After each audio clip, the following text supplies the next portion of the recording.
लेकिन अब हॉर्मूज के आसपास अमेरिका के अटैक की तस्वीर, जहां ईरान के केशम द्वीप पर अमेरिकी हमला हुआ, ईरानी मिसाइल लॉन्च साइट पर स्ट्राइक। इसी बात का मैंने जिक्र किया।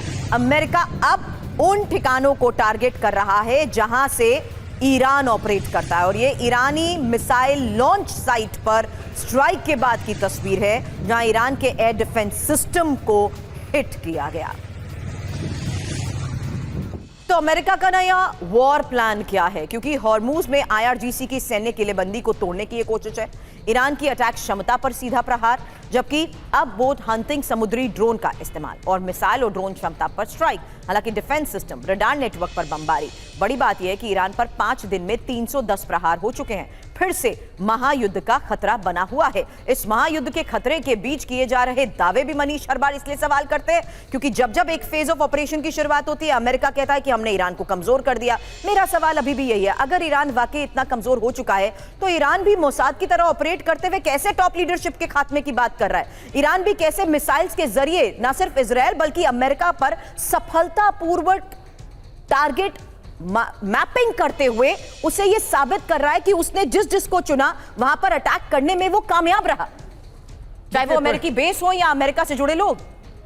देखिए, ये बात तो सही है कि ईरान के पास जो मिसाइल है उसके जरिए ईरान अड़ोस पड़ोस के जो मुल्कों में अमेरिकी बेस है उस पर लगातार हमले कर रहा है, और वहीं दूसरी तरफ अमेरिकन स्ट्राइक में बारी बारी से, जैसा दावा किया जा रहा है सेंटकॉम की तरफ से, तो बारी बारी से ईरान के कई शहरों में स्थित जो ईरानी मिलिट्री साइट्स हैं उनको ख़त्म किया जा रहा है। अब ऐसे में ये सवाल उठना वाजिब है कि आखिर ईरान की क्षमता कम क्यों नहीं हो रही है। तो उसका एक बड़ा कारण ये है कि टेक्नोलॉजी दरअसल आज ये इजाज़त देती है कि अगर कोई छोटा मुल्क भी है और उसके पास 25,000 50,000 ड्रोन है तो भी वो किसी बड़े युद्ध देश के साथ 6 महीने साल भर तक जंग लड़ सकता है। यहाँ तो 40 दिन ही जंग हुआ है, और फिर ईरान तो एक बहुत बड़ा मुल्क है, और फिर ईरान ने अमेरिका के साथ लड़ाई के लिए कई साल से तैयारी की है, कम से कम 10-20 साल से तैयारी की है। तो यही एक कारण है कि इतने स्ट्राइक होने के बावजूद भी ईरान के क्षमता में कमी नहीं आ रही है। लेकिन हाँ, ये बात अगर कहा जाए कि क्या ईरान इस हालत में है कि वो न्यूयॉर्क में वाशिंगटन डीसी पर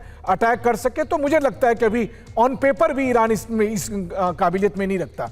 दूसरी बात है, ईरान से मिसाइल का लॉन्च होना और हर टारगेट पर सक्सेसफुल अटैक होना, इसमें जमीन आसमान का अंतर है। बहरीन में तो हम देखते हैं फ्लीट पर गिर रहे हैं, क्यों गिर रहे हैं भगवान जाने उसका आंसर। लेकिन बहुत सारी जगह पर ईरान मिसाइल से हमला करता, लेकिन उन मिसाइलों को आसमान में इंटरसेप्ट भी कर लिया जाता है।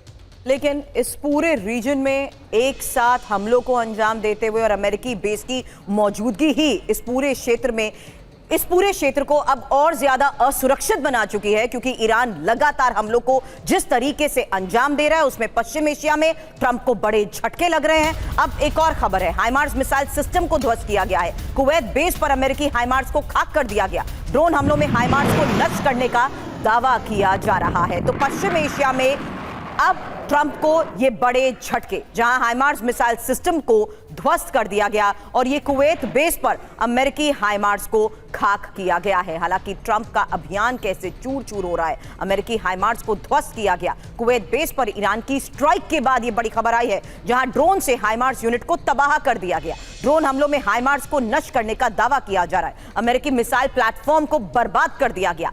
41 करोड़ का मिसाइल सिस्टम खाक किया जा चुका है। हाइमार्स पर भारी है 25 लाख का शाहिद ड्रोन।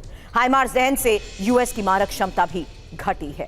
इस बीच ट्रंप का ट्रूथ सोशल पर पोस्ट, बड़ी खबर बता दे, B-2 बॉम्बर F-35 की तस्वीर को पोस्ट करते हुए, मिसाइल की तस्वीर को पोस्ट करते हुए, ईरान पर हमले से पहले ये तस्वीर पोस्ट करते हुए बड़ा संदेश, ईरान पर B-2 बॉम्बर से हमले का अंदेशा है।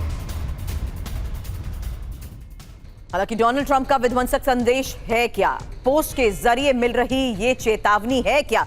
फिलहाल बता दें आपको, शक्ति का प्रतीक B-2 बॉम्बर, इसी पोस्ट में ये चेतावनी, जिसके जरिए ये साफ संकेत है कि एटमी स्ट्राइक का डर दिखाया जा रहा है। हालांकि अब एक और बड़ी बात, जहां स्ट्राइक मोड में F-35 जेट भी हैं और फिर से हमले की इसे सीधी धमकी माना जा रहा है। और मिसाइल सिटी पर स्ट्राइक संभव, क्योंकि जिस मिसाइल ताकत के जरिए ईरान लगातार हमलों को अंजाम दे रहा है, अब उसे हिट करने की कोशिश। ईरान के सैन्य ठिकाने अब अमेरिका के टारगेट पर हैं, ये साफ है। हालांकि पोस्ट में ये कहा गया कि हम तैयार हैं, तुम कमजोर हो। दुश्मन पर दबाव बनाने की कोशिश के तहत की गई इस पोस्ट में डील करो वरना सर्वनाश की बात भी कही गई है, क्योंकि अब फिर से युद्ध की चेतावनी इस पोस्ट के जरिए सामने आ रही है।